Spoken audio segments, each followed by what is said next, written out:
ఇక మాజీ సీఎం జగన్ హైకోర్టును ఆశ్రయించారు. తనకు ప్రతిపక్ష నేత హోదా ఇచ్చేలా స్పీకర్ను ఆదేశించాలని హైకోర్టును ఆయన కోరారు. ప్రతిపక్ష నేత హోదా కోసం లేఖ రాసినా ఇవ్వలేదని పిటిషన్లో పేర్కొన్నారు మాజీ సీఎం జగన్.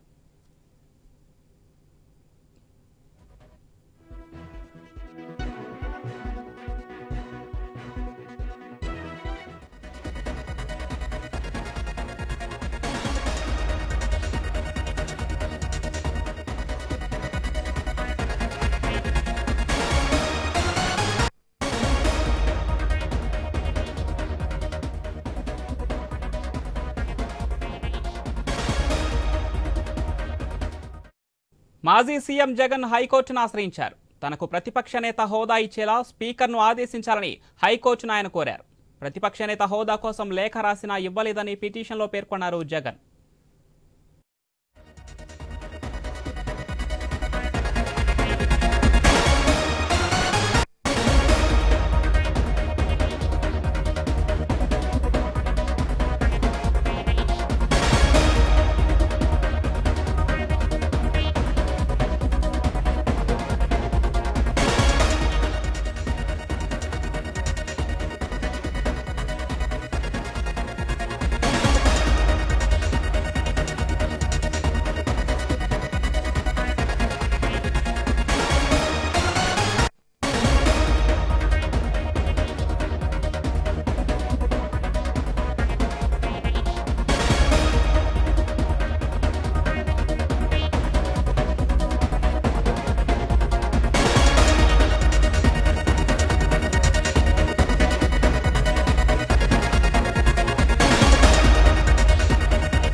మాజీ సీఎం జగన్ హైకోర్టును ఆశ్రయించారు. తనకు ప్రతిపక్ష నేత హోదా ఇచ్చేలా స్పీకర్ను ఆదేశించాలని హైకోర్టును ఆశ్రయించారు జగన్. ఇక ప్రతిపక్ష నేత హోదా కోసం లేఖ రాసినా ఇవ్వలేదని పిటిషన్లో పేర్కొన్నారు.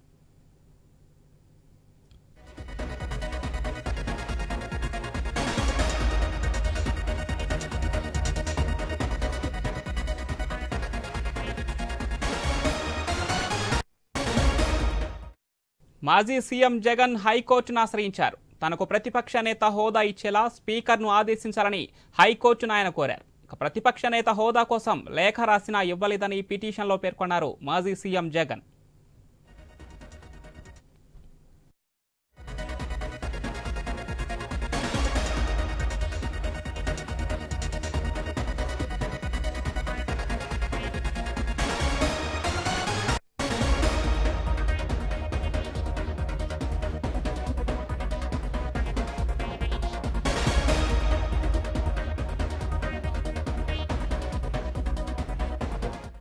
మాజీ సీఎం జగన్ హైకోర్టును ఆశ్రయించారు. తనకు ప్రతిపక్ష నేత హోదా ఇచ్చేలా స్పీకర్ను ఆదేశించాలని హైకోర్టును కోరారు మాజీ సీఎం జగన్.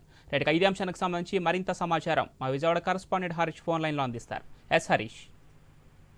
ప్రస్తుతం ఏపీలో ప్రతిపక్షం లేకుండా పోయింది అన్నటువంటి ఒక అభిప్రాయం ఉంది. అయితే ప్రతిపక్ష హోదాకి సంబంధించినటువంటి నిబంధనలు ఏమిటి, నియమాలు ఏమిటి అన్న దానిపైన కూడా పూర్తిగా క్లారిటీ రావాల్సి ఉంది. అయితే ఇప్పుడు కూటమి ప్రభుత్వం అధికారంలో ఉన్న 164 సీట్లను భారీ స్థాయిలో ఒక కైవసం చేసుకుంది. 11 సీట్లకు మాత్రమే వైఎస్ఆర్ కాంగ్రెస్ పార్టీ పరిమితమైంది. అయితే ఎవరైతే నెక్స్ట్ సీట్స్ దక్కించుకుని ఉంటారో వాళ్ళకే ప్రతిపక్ష హోదా ఇవ్వాలన్నటువంటి ఒక వాదన వైఎస్ఆర్ కాంగ్రెస్ పార్టీ నుంచి వచ్చింది. ఆ వాదనలో భాగంగానే ఇప్పటికే స్పీకర్ కి కూడా లెటర్ రాసినటువంటి సిచ్యువేషన్ ఉంది. ప్రతిపక్షంగా గుర్తించాలి, ప్రతిపక్ష హోదాని కల్పించాలని చెప్పి కూడా కోరినటువంటి సిచ్యువేషన్ ఉంది. అయితే ఇప్పుడు ఈ అంశం పైన కొంతవరకు కూడా భిన్నమైనటువంటి వాదనలు వినిపిస్తున్నటువంటి నేపథ్యంలో వైఎస్ఆర్ కాంగ్రెస్ పార్టీ అధ్యక్షుడు మాజీ ముఖ్యమంత్రి జగన్మోహన్ రెడ్డి హైకోర్టుని ఆశ్రయించారు. హైకోర్టుని ఆశ్రయించి ప్రతిపక్ష హోదాకి సంబంధించినటువంటి వ్యవహారంలో వైఎస్ఆర్ కాంగ్రెస్ పార్టీకి ప్రతిపక్ష హోదా వచ్చే విధంగా ఆదేశించాలని చెప్పి కూడా ఆయన కోరినటువంటి సిచ్యువేషన్. ఈ వ్యవహారం పైన కోర్టు ఎలాంటి తీర్పు వస్తుంది, వాదన లో ప్రభుత్వం ఎలాంటి అభిప్రాయాలను వెల్లడిస్తుంది, కోర్టు ముందు ఎలాంటి సూచనలు చేస్తుంది అన్నది కూడా ఒక రకంగా ఆసక్తికరంగా మారినటువంటి నేపథ్యంలో ఈ వ్యవహారం పైన ప్రతిపక్ష హోదాకి సంబంధించినటువంటి ఇష్యూస్ లో ఎలాంటి మార్పులు చేర్పులు ఉంటాయి అనేటువంటిది కూడా ఒక రకంగా ఆసక్తికరంగా మారింది. కోర్టు తీర్పు పట్ల కూడా సర్వత్రా ఆసక్తికరంగా మారినటువంటి సిచ్యువేషన్ ఉంది పవన్. అయితే హరీష్, రిజల్ట్ వచ్చిన తర్వాత ఎమ్మెల్సీలతో గెలిచిన ఎమ్మెల్యేతో మీటింగ్ ఏర్పాటు చేసినటువంటి జగన్ ఖచ్చితంగా మనకు ప్రతిపక్ష హోదా ఇస్తారని నమ్మకం లేదంటూ జగన్ కొన్ని కామెంట్స్ అయితే చేశారు. ఆ తర్వాత జరిగిన అసెంబ్లీ సమావేశాలకు హాజరు కాకుండా వాకౌట్ చేసిన పరిస్థితి మనం చూసాం. ఇప్పుడు తిరిగి ప్రతిపక్ష హోదా కోసం మళ్ళీ హైకోర్టును ఆశ్రయించడం, దీన్ని ఏ విధంగా చూడొచ్చు?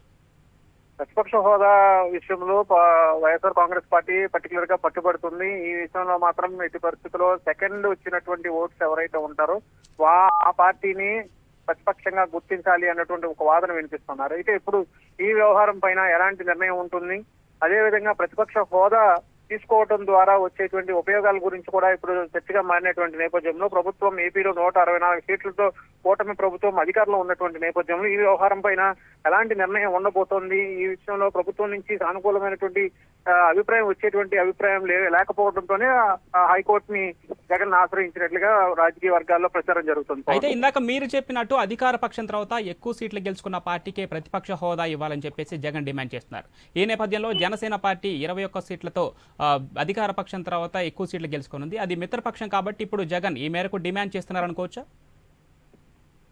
ఖచ్చితంగా ఇప్పుడు ఈ వ్యవహారం పైనే చర్చ జరుగుతున్నటువంటి సిచ్యువేషన్ కనిపిస్తోంది. ప్రతిపక్షం అనేది లేకుండా పోయింది. కూటమి పార్టీలన్నీ కలిసి పోటీ చేశాయి కాబట్టి, అధికారంలో ఉండి ఉప ముఖ్యమంత్రిగా 2 మంత్రి పదవులు కూడా తీసుకున్నారు కాబట్టి ఇప్పుడు ప్రతిపక్షానికి సంబంధించినటువంటి వ్యవహారంలో జనసేనకి ఎటువంటి సంబంధం లేదు. ఇంకా మిగిలినటువంటి పార్టీ ఏకైక party Janasena party, YSR Congress party. ఆ వైఎస్ఆర్ కాంగ్రెస్ పార్టీకి ఇప్పుడు ప్రతిపక్ష హోదా ఇవ్వాలన్నటువంటి ఒక డిమాండ్ తెర మీద తీసుకొస్తున్నారు. దీన్ని ఎలాంటి పరిస్థితుల్లోనూ ప్రభుత్వం ఉపేక్షించేటువంటి పరిస్థితి కనిపించడం లేదు. ఎందుకంటే ప్రజా తీర్పు ప్రకారం 164 సీట్లు వచ్చిన తర్వాత అక్కడ మిగిలినటువంటి 11 సీట్లకి ఎలాంటి ప్రాధాన్యత ఉంటుందనేది అసెంబ్లీ రూల్స్ ప్రకారం, అసెంబ్లీ నిబంధనల ప్రకారం పరిశీలించి దాని ప్రకారమే నిర్ణయం ఉంటుందని ఇప్పటికే ప్రభుత్వం ప్రకటించింది. దీంతో న్యాయస్థానాన్ని అనివార్య పరిస్థితుల్లో వైఎస్ఆర్ కాంగ్రెస్ పార్టీ ఆశ్రయించినట్లుగా చెబుతున్నారు. Right, thanks for the updates Harish.